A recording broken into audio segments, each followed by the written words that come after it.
ምን እንደሆነ አላቅም ጎዳና ላይ ወጥቶ ምግብ የሚያስለምን ምንም ምክንያት የለም። አዲስ አበባ ውስጥ እውነቱን ለመናገር እንደው ጎዳና ላይ የሚያስወጣ ምክንያት አዲስ አበባ ላይ በአሁኑ ሰዓት የለም።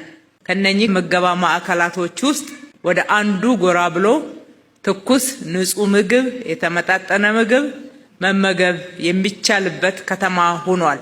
ደግሞ ምግብ ለዕለት ጉርሳቸው የሌላቸው ወገኖቻችንም ቤታቸው ነው ማረፊያቸው ነው።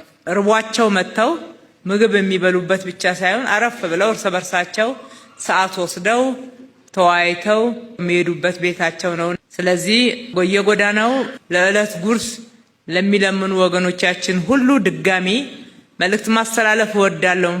በከተማችሁ ውስጥ እነኚህ የተገነቡት ምገባ ማዕከላቶች የእናንተ ናቸው። ንጹህ ምግብ፣ ደረጃውን የጠበቀ ምግብ በክብር እጃችሁን ታጥባችሁ በንጽህና መታችሁ እዚህ መመገብ ትችላላችሁ እና ተጠቀሙበት ማለት እወዳለሁ። ቋሚ ገቢ ያለው ሰው ብቻ እንጂ ከዛ ውጪ ሆኖ የሚያስፈልገው ሰው ከየት እንዴት መጣ ሊለው የሚችል ማንም የለም። እንደዚህ አይነት አሰራርም የለንም። አሜሪካ ውስጥ ነፃ ቁርስ የለም፣ ነፃ ምሳ፣ ነፃ እራት የለም፣ መክሰስ የለም።